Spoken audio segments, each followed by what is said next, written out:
Consumer spending habits are moving towards buying fewer gifts and less expensive ones this year from budget stores because of the current crisis. The products that are likely to cause the most problems around this time of year that we find are toys, electrical goods and cosmetics, mostly with them being not of satisfactory quality or of poor quality. There'll be a lot of pop-up shops that materialise, and they'll be mostly selling craft and food items and Christmas items, but they might not be as a good quality as you originally thought. So it's important to check while you're there, because getting redress could be harder, because once you've left, especially if it's a present for someone over the Christmas, if you had a problem, by the time you went back to try to resolve it, it may be they're not there. When you're shopping in store on the high street, there's no automatic right to cancel. So if I buy a product once I've gone into the store and I leave and I think, oh, I don't want to have that anymore, I don't have an automatic right to go back and receive a refund unless there's something wrong with the product. If there's a fault with it, then consumers will have rights under the Consumer Rights Act, but there's no automatic right to change your mind. You get 14 days automatic cooling off period when you're buying something online. So each website that you visit should explain your rights about this and how you return goods within that 14-day period. So that's probably one of the biggest differences when you're buying online. Be aware of websites that you're looking at. Check out the company first. Where are they based? Check their address. Make sure they've got a postal address. Also to look for the padlock, the gold padlock in the corner. You'll often find that and the HTTPS in the address bar. And this is a clear indicator that there's a secure web page there, which means your details hopefully will be transmitted securely. And if you can, pay using your credit card, because you get extra protection under the Consumer Credit Act if you use that. So that can be helpful if things do go wrong in the future. When you're buying counterfeit goods, depending on what you're buying, clothing, not so much of an issue. But if you're buying perfume or washing powder or things like that, those people are criminals and they don't care. They'll put anything into their product to make it look like what it is so they can sell it. So you'll often find with laundry powder, we've done tests and there'll be rat poison and things in there. With perfumes, there's been urine tested in there. So it's important to know what you're doing so you're getting what you want to for the money that you're paying. With product safety, that can have more serious consequences because that can lead to injury, sometimes serious injury. If you're buying an electrical product that caused a fire and it burnt a room down or a house down or people were there, it could be very serious. With counterfeit goods, generally speaking, you're looking at the price. That used to be a great factor, but counterfeiters are getting much more sophisticated, and so they know that price is an issue, so now they're charging more reasonable or similar prices, so it's more difficult to be able to see that now, but that is still something to look out for. Look at customer reviews and sellers profiles. You can see how many reviews there are, if anybody's saying anything about whether they're counterfeit, and also if in the advertising they say genuine goods, not counterfeit, that would be a red flag for me. It's important to purchase goods from reputable stores. Even if they are the lower end of the market, it's much safer to do that because they will still have risk assessments and safety systems in place to ensure that the products they're selling are safe and are not going to cause harm to the end user. The biggest scams around this time of year are the fake post and delivery texts. So that's where you get a fake text that says, oh, your parcel's on its way, but it's got stopped at a parcel delivery centre and you have to pay some money in order to get it redelivered.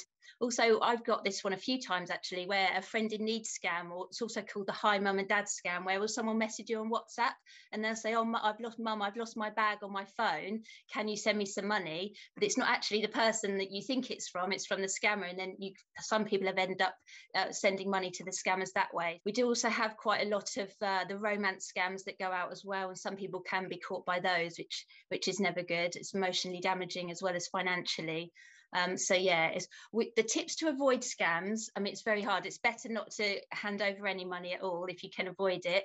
So, and never hand over personal information or bank details either if you're contacted by phone or on the WhatsApp or anything like that, or email, because once they've got your details, it's much easier for them to try and take your money. Don't click on links in emails, and if you needed to, if it's from someone you think it's from, then go direct to the business to make sure it's actually from them.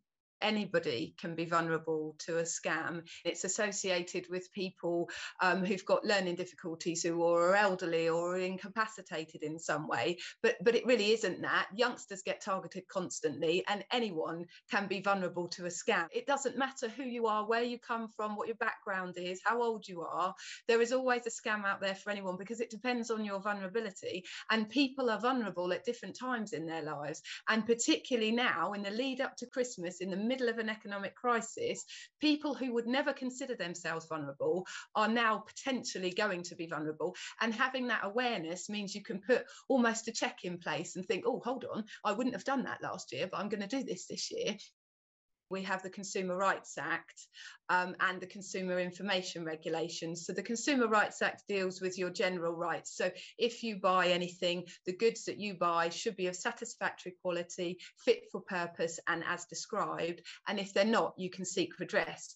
And within the first 30 days, you can have a full refund. And following that, depending on what the product is and how long you've had it and what the fault is, you could either get a repair, a replacement, or damages to cover the cost of the time of usage and things like that. You also have the additional rights trading online, where you have the 14-day cooling off period. So if you've ordered something and because you haven't been able to see it properly, you get the 14 days to try it on, decide whether you like it, decide whether it goes with whatever you're buying it with, and then if you don't want it, you can return it. And they're quite significant rights that consumers have in the UK.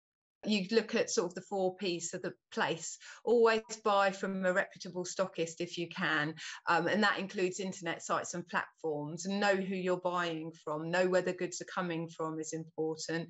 The price is always important. If a deal looks too good to be true, then it usually is. If something is really cheap, then its chances are not going to be what you really want it to be. Packaging is another thing to look out for. If you're looking at the quality of the labelling, including any spelling mistakes or poor grammar, if you see anything like that on a packet, then I would advise not to purchase it, because that is often a telltale sign to it not being of the quality it should be.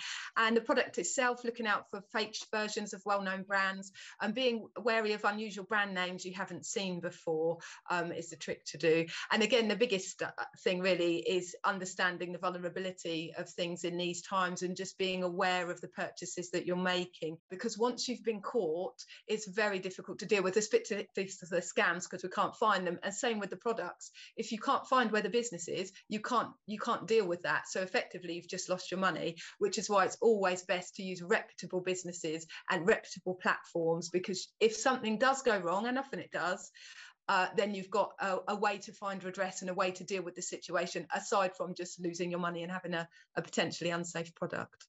I would just reiterate that once you part with your money, there is little chance you'll be seeing it again, especially if it's gone to scammers. We can't take action without your reports.